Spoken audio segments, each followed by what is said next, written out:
There is a big news coming in from Pakistan, and that is BLA has launched an audacious attack and hijacked a train in Balochistan. Well, this incident has happened between Quetta and Peshawar in Bolan. There is the tunnel number 8, designated as tunnel number 8, where the train has been hijacked. The information coming in now is that there were about 450 people in this train, including Pakistani Armed Forces personnel, when it started from Quetta at 9 o'clock in the morning. BLA is claiming that they have let go of children, women, and innocent people and civilians on this train, and have detained about 182 hostages. For now, all these 182 hostages are being termed as people from Pakistani Armed Forces background, whether they are from Frontier Corps, whether they are from Pakistani Army, or whether they are from police, or whether there are some ISI people also being detained. There are news of some ISI men among these 182 which have been detained. This is an audacious and a very big insurgent attack in Pakistan's history. Never ever we have seen such an audacious attack inside Pakistan. The last one I remember was when the army public school in Pakistan was attacked by the insurgents, and they lost about 200 odd children there. But given the circumstances of Pakistan deteriorating internal security, what is happening in Pakistan is a complete intelligence failure. Month after month, days after days, even day after day, there have been a step up in attacks in Pakistan. We have seen TTP and BLA and a complete uptick in violence against Pakistan, and it seems that the Pakistani forces has no answer to these attacks. Now, what has happened here is also, look, this attack is not, this kind of an operation cannot be launched overnight.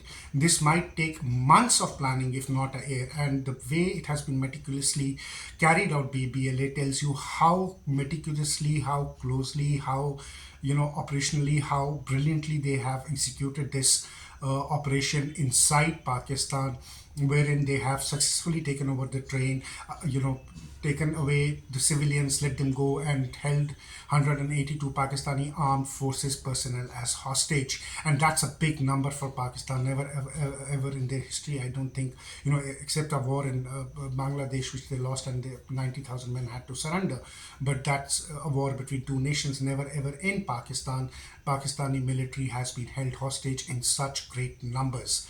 Now, what is the reason behind it? The most probable reason is, intelligence failure. Everybody's saying it's an intelligence failure, but we have been seeing intelligence failure happening on trot in Pakistan, whether it is Banu, whether it is Balochistan, whether it is South Waziristan, whether it is, Karachi. Pakistani intelligence has lost the grip of what is happening in Pakistan completely, and they are not able to contemplate, they are not able to predict where the insurgents are going to strike, which area it is going to be, and which part of Pakistan it is going to be. It is very clear from today's attack. Now, why that has happened? The problem with Pakistani intelligence is that Pakistan has shifted its national security perspective to its political security perspective, saying that most of the Pakistani intelligence is busy gathering information what is happening in political circles in Pakistan, which Supreme Court judge is saying what, which High Court judge is planning a coup, which High Court judge is planning, order adverse to the establishment, which police officer is being sympathetic to PTI, what is Imran Khan doing, what is PTI doing, how to curb civil rights, what to see with PTI, and it's all about politics and the political information what is coming out of Pakistan. Who is whispering Imran Khan's name in his house? We should go and pick him up, and people should disappear from Pakistan. So the significant section of Pakistan's intelligence has been diverted from its national security perspective to its own internal political perspective, and that tells you what the priority of Pakistani establishment, what the priority of Pakistani General Asim Munir is. He wants to stay in power no matter what, and he wants to manage the politics of Pakistan. He's so engrossed in managing the politics of Pakistan that he has completely lost sight of what is happening within his own country in regards to what the insurgents are doing in Pakistan. Second point is that, his plan of using terrorism against Taliban, against KPK, a game plan Pakistan has been playing over and over in from its textbook, and which has been failing over and over. It failed in Jammu and Kashmir. It is certainly failing in Pakistan. The attack on Haqqaniya, the unleashing of Salafist ideology into Pakistan, making Wahhabis and Salafists clash. This Sunni extremism clash is going to engulf Pakistan and turn Pakistan into ashes. And we are seeing what is happening in Pakistan. The BLA along with the TTP. Look, BLA is not alone in this. We all know that TTP and BLA have joined hands. In fact, every organization which is anti-Pakistan, anti-state is today have joined hands, and they are working in tandem with each other against the Pakistani establishment. It's a mortal threat to the citizens of Pakistan, but sadly, the rurals in Pakistan don't take this seriously. They are more concerned about how to remain in power and how to remain on chair. Now, this attack has a win-win situation for BLA. Now, if Pakistan goes ahead and launches an all-out military attack, they will obviously lose 180, 150 or 100 or whatever men, from this operation, and they will be all belonging to the armed forces. The questions will be raised towards the armed forces, will be raised towards Pakistani army of why they are not able to protect their own men. When it comes to incidents like these, and they are giving sacrifices every day. Their families would be asking this question to the Pakistani establishment. But more than that, even if Pakistan starts negotiating and Pakistan brings in a negotiation team with the BLA to see what the demands are and what BLA asks, and Pakistan strikes some sort of negotiation with BLA, it's a moral victory for BLA, and this is going to be a step ahead, a stepping stone for BLA to be encouraged to carry out more and more attacks to undermine the writ of Pakistani state. So as of now in Balochistan, look, everything is in tandem. Maharang Baloch getting nominated for a peace prize, for a Nobel Peace Prize. The Americans giving a stern warning and issuing advisory in Pakistan, saying situation can turn in Pakistan from normal to unstable in 1 hour, and that is what we have literally seen happening today.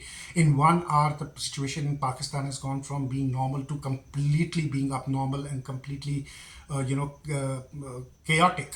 So the Americans are saying that. On top of that, yesterday Mullah Yaqub has finally made some peace between Jamaat-ul-Ahrar and the TTP factions, which were clashing because Ahrar wanted to carry out operations beyond Khyber Pakhtunkhwa and Balochistan, deep into the heart of Pakistan.